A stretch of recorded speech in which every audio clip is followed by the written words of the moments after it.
Gold trusted gold buyers మీరు తాకట్టు పెట్టిన బంగారాన్ని విడిపించి ఈ రోజు ఉన్న మార్కెట్ ధరకు కొనబడను.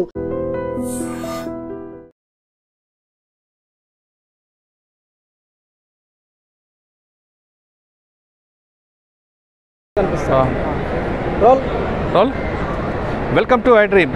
ఏంటి వెల్కమ్ టు ఐ డ్రీమ్. మరి కాసేపట్లో మహారాష్ట్ర ముఖ్యమంత్రిగా రానున్నారు. వచ్చిన తర్వాత ఇప్పుడు ఎవరైతే లొంగిపోయిన మావోయిస్టులు అందరూ కూడా ప్రవేశపెట్టున్నారు. ఇప్పటికే దాదాపు లొంగిపోయిన మావోయిస్టులు అందరూ కూడా ఈ సభాస్థలు చేరుకున్నారు. ఇప్పుడు మనం చూస్తున్న రైట్ సైడ్ కనిపిస్తున్న దాని వెనుక మల్లోజ వేణుగోపాల్ గారు ఉన్నారు. ఇటువైపు లెఫ్ట్ సైడ్ తీసుకుంటే సరెండర్ అయిన మిగతా నక్సలైట్స్ అందరూ ఉన్నారు. ముఖ్యమంత్రి గారు వచ్చిన వెంటనే ఈ స్టేజ్ మీద కూర్చోబెట్టిన తర్వాత ఆయనతో పాటు మహారాష్ట్ర డీజీ గారు, మహారాష్ట్ర ఇంటెలిజెన్స్ డీజీతో పాటు గచ్చిరోలి ఎస్పీతో పాటు పోలీస్ పలువురు ఉన్నతాధికారులతో కూడా స్టేజ్ మీదకి వస్తారు. వచ్చిన తర్వాత మల్లోజ వేణుగోపాల్ గారిని పిలిచి అక్కడ కూర్చోబెట్టిన తర్వాత ఆయన ఎందుకు ఉద్యమంలోకి వెళ్ళారు, ఉద్యమం నుంచి బయటికి ఎందుకు రావాల్సి వచ్చింది, ప్రస్తుతం పార్టీలో జరుగుతున్న కార్యక్రమాలు ఏంటి, పార్టీకి ప్రజలకి దూరం అవ్వడానికి కారణం ఏంటి, ఇటీవల పార్టీ చేసిన తప్పులు ఏంటి, ఆ తప్పుల్లో అతను కూడా భాగస్వామి అయినట్టుగా గతంలో 22 పేజీలు లేఖ రాశారు. ఆ లేఖ ఎవరి ద్వారా రాశారు అంటే టోటల్గా కొన్ని అనుమానాలు ఉన్నాయి. కాబట్టి అనుమానాలు అన్నింటినీ విడిచిపెట్టి ఏ అనుమానాలు ప్రజా సంఘాలు కానీ ప్రజలు కానీ అనుమానాలు వ్యక్తం చేస్తున్నారో అవన్నింటినీ కూడా నివృత్తి చేయడానికి మల్లోజ వేణుగోపాల్ గారు మాట్లాడతారు. ఇప్పుడు మనం చూస్తున్న క్రౌడ్ అంతా కూడా ముఖ్యమంత్రి గారు వస్తారని తెలిసి గచ్చిరోలి ప్రజలందరూ కూడా వచ్చారు. వాళ్ళతో పాటు నేషనల్ మీడియా కూడా పూర్తిగా రావడం జరిగింది. రీజనల్ మీడియాతో పాటు నేషనల్ మీడియా కూడా వచ్చింది. ఇక్కడ వచ్చిన తర్వాత అతను 45 సంవత్సరాల పార్టీకి ఏం చేశారు, పార్టీలో జరిగే నష్టాలు ఏంటి, లాభాలు ఏంటి, ప్రజలకి ముఖ్యంగా ఆదివాసులకి మావోయిస్టు పార్టీ చేసిన కార్యక్రమాలు ఏంటి, తన పార్టీలో ఎందుకు విభేదాలు వచ్చాయి అనే విషయాలను కూడా పూర్తిగా వివరించే అవకాశం కనిపిస్తుంది. అన్నిటికన్నా ఇంపార్టెంట్ ముఖ్యమంత్రి గారు మాట్లాడి అమిత్ షా గారు చేస్తున్న మార్చి 31 పార్టీని పూర్తిగా కొలాప్స్ చేస్తారు, పార్టీని పూర్తిగా మావోయిస్టు పార్టీ లేకుండా చేస్తామని చెప్పారు. కాబట్టి దానికి అనుగుణంగా ఏం చేస్తారు, మహారాష్ట్ర ప్రభుత్వం చేస్తున్న సరెండర్ పాలసీ ఏ విధంగా ఉంది, వచ్చి లొంగిపోయిన వాళ్ళకి ఏ విధంగా ఆదుకుంటారనే విషయాన్ని కూడా ముఖ్యమంత్రి దేవేంద్ర ఫడ్నవీస్ గారు చెప్తారు.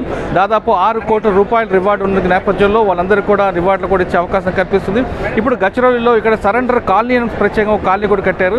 ఇంతవరకు గచ్చిరోలి మహారాష్ట్ర ప్రాంతంలో ఎవరైతే సరెండర్ అయ్యారో వాళ్ళందరూ కూడా అక్కడే నివాసాలు కల్పించడం అటువంటి కార్యక్రమాలు చేశారు. మన తర్వాత కూడా సరెండర్ కాలనీ కూడా మీకు అందరూ చూపిస్తాను. ఇప్పటికే మల్లోజ వేణుగోపాల్తో పాటు ఇటీవల సరెండర్ అయిన గిరిధర్ గారు కూడా అక్కడే ప్రస్తున్నారు. దీనికి ప్రధానంగా మల్లోజ వేణుగోపాల్ గారు ఇక్కడ రావడానికి ప్రధాన కారణం ఇటీవలే మల్లోజ వేణుగోపాల్ గారి భార్య కూడా సరెండర్ అయ్యారు. కాబట్టి దాంతో ఆయన రాకకి ఈజీ అయినట్టు తెలుస్తుంది. మంగళవారం రాత్రి అంటే సోమవారం రాత్రి ఎప్పటి నుంచో టాక్స్ నడుస్తున్నాయి. కానీ సోమవారం రాత్రి మల్లోజ వేణుగోపాల్తో పాటు మరో 60 మంది లొంగిపోతారని ఇన్ఫర్మేషన్ రావడంతో ఇప్పుడు గచ్చిరోలిలో మనం ఈ గచ్చిరోలి నుంచి దాదాపు 60 కిలోమీటర్ల లోపలికి వెళ్ళేసరికి ఒక గ్రామం ఉంది. ఆ గ్రామంలోకి వాళ్ళు రావడం, వాళ్ళందరినీ తీసుకొని వచ్చారు.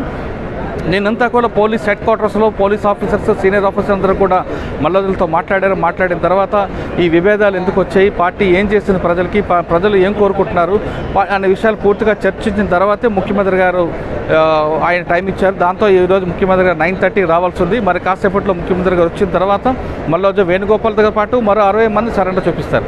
అయితే కేవలం సరెండర్ చూపించి వాళ్ళకి కావాల్సిన రివార్డులు ఇవ్వడం కాకుండా వాళ్ళకి పునరావాసం కల్పించడంతో మహారాష్ట్ర ప్రభుత్వం ఏం చేస్తుంది, ఆ పథకాలు ఏ విధంగా ఉన్నాయి, ఇప్పటివరకు సరెండర్ అయిన వాళ్ళకి సరెండర్ పాలసీ ఎలా ఇంప్లిమెంట్ చేశారు, ఇంకా లోపల ఉన్న వాళ్ళు కూడా బయటికి రావడానికి ప్రభుత్వం ఏం చర్యలు చేపట్టారు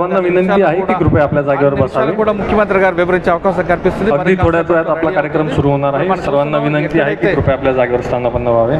ఎక్కడైతే పోలీసులు ఎక్కున్నారో దానికి రైట్ సైడ్ లో మల్లోజ వేణుగోపాల్ గారు ఉన్నారు. మన రైట్ సైడ్ లో లెఫ్ట్ సైడ్ లో మిగతా మావోయిస్టులు అందరూ కూడా ఉన్నట్టు తెలుస్తుంది. మన కాసేపట్లో ముఖ్యమంత్రి గారు వస్తారు. ఇప్పుడు మనం చూస్తున్నాం రైట్ సైడ్లో లెఫ్ట్ సైడ్ అంతా కూడా మీడియా ఉంది. రైట్ సైడ్ చూస్తుంటే పబ్లిక్ కూడా ప్రజలకు వచ్చారు. వీళ్ళందరూ కూడా ఆదివాసీలు. వీళ్ళు వచ్చిన వాళ్ళందరూ కూడా మల్లోజ వేణుగోపాల్ గారు చూద్దాం, సోను అంటే అలియాస్ సోను గురించి తెలుసుకోవాలనే ఉద్దేశంతో వచ్చినట్టు తెలుస్తుంది. సోను అలియాస్ మల్లోజ వేణుగోపాల్ గారు దాదాపు 45 సంవత్సరాల నుంచి పార్టీలో ఉన్నారు. పార్టీలో వెళ్ళిన తర్వాత అంటే ఆయన 16 సంవత్సరాల వయసు ఉన్నప్పుడే కొండపల్లి సీతారామయ్య గారి ప్రభావంతో ఆయన లోపలికి తెలుస్తుంది. ఆయనతో పాటు ఆయన అన్నదమ్ముడు అయిన మల్లోజుల కోటేశ్వరరావు కూడా వెళ్ళారు. మల్లోజుల కోటేశ్వరరావు గారు 2010లో బిడ్నాపూర్లో జరిగిన ఎన్కౌంటర్ జరిపారు. అంటే ఇక్కడ మనకు చాలా విషయాలు తెలిసే అవకాశం కనిపిస్తుంది. ఎందుకంటే అగ్రవర్ణాలకు చెందిన మల్లోజుల వేణుగోపాల కుటుంబం పూర్తిగా మావోయిస్టు పార్టీకి పీపుల్స్ వాళ్ళకి ఎందుకు వెళ్ళింది, పీపుల్స్ వాళ్ళు చేసిన కార్యక్రమాలు ఏంటి అనే విషయాలు పూర్తిగా వివరిస్తారు. పార్టీ తొలి నాలుగులో అంటే పార్టీకి ప్రధానంగా ఉన్న ఉప్పాల లక్ష్మణరావు గారు అలియాస్ గణపతి గారు సమకాలికుడైన మల్లోజ వేణుగోపాల్ మిలిటరీలో కన్నా ఆయన పోలిట్ బ్యూరోలోని పొలిటికల్గా ఆయన చాలా పవర్ఫుల్గా ఉంటారు. ఆయన లెటర్లు రాయడం అభయ్ అనే పేరు మీద ఆయన పెన్ ఉంటుంది. ఆయన పార్టీకి సంబంధించిన విషయాలు ప్రజలకు తెలియాలన్నా ఆయన ద్వారానే పేపర్ ప్రకటన వస్తుంటుంది అభయ్ అనే పేరు మీద. అటువంటి మల్లోజల వేణుగోపాల్ గారు పార్టీ నుంచి బయటకు వచ్చారంటే పార్టీకి ఊహించిన దెబ్బ అనేది మాత్రం చాలా స్పష్టంగా తెలుస్తుంది.